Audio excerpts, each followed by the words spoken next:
প্রশাসনকে রাজনীতিমুক্ত করে মেধার ভিত্তিতে সাজানো হবে, এই ছিল বিএনপির নির্বাচনী ইশতেহারের অন্যতম বিষয়। তবে ক্ষমতায় আসার 4-5 মাসের মাথায় চিত্রটা ঠিক উল্টো।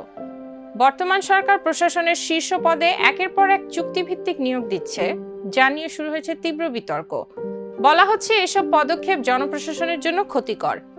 জনপ্রশাসনের এসব চিত্র নিয়ে বিস্তারিত জানবো টাইমস অফ বাংলাদেশ এক্সপ্লেনারে। দেশে বর্তমানে 82 জন সচিব পদমর্যাদার কর্মকর্তা কর্মরত আছেন।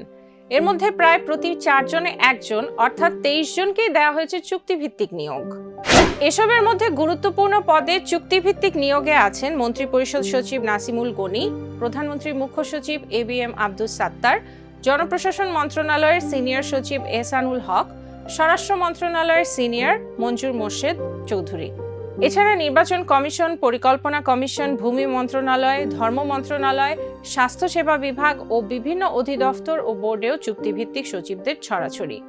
তবে পর্যালোচনা করলে দেখা যাচ্ছে যার শুরুটা মোহাম্মদ ইউনূসের নেতৃত্বাধীন অন্তর্বর্তীকালীন সরকারের সময়ে 2009 থেকে 2024 সালের 4 অগস্ট পর্যন্ত বঞ্চিত ও অবসরে যাওয়া 764 জন কর্মকর্তাকে ভূতাপেক্ষ পদোন্নতি দেওয়া হয়। এর মধ্যে সচিব পদেই পদোন্নতি পান 119 জন অবসরপ্রাপ্ত কর্মকর্তা।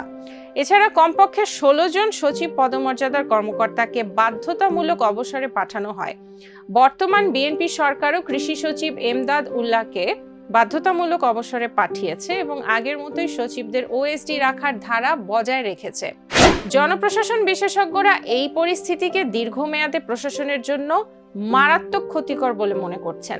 ঢাকা বিশ্ববিদ্যালয়ের লোক প্রশাসন বিভাগের অধ্যাপক সাদিক হাসান টাইমস অফ বাংলাদেশকে বলেছেন, 82 জনের মধ্যে 23 জন চুক্তিভিত্তিক নিয়োগ পাওয়ার অর্থ হলো সরকার দক্ষ ও অভিজ্ঞ কর্মকর্তাদের অভাবে ভুগছে।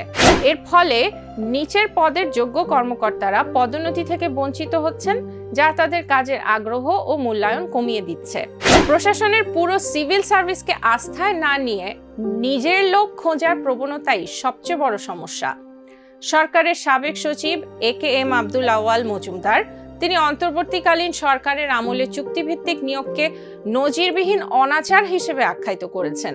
কারণ চুক্তিভিত্তিক কর্মকর্তাদের কাজের প্রতি দীর্ঘমেয়াদী দায়বদ্ধতা না থাকায় শেষ পর্যন্ত ক্ষতিগ্রস্ত হয় সাধারণ জনগণ। এছাড়া বাধাগ্রস্ত হবে রাজনীতিমুক্ত প্রশাসন গড়ে তোলার নির্বাচনী প্রতিশ্রুতিও। সরকারের নির্বাচনী ইশতেহারের প্রতিশ্রুতির সাথে বর্তমান বাস্তবতার এই ব্যবধান ভবিষ্যতে নীতির বাস্তবায়নে বড় ধরনের স্থবিরতা আনতে পারে বলে আশঙ্কা বিশেষজ্ঞদের।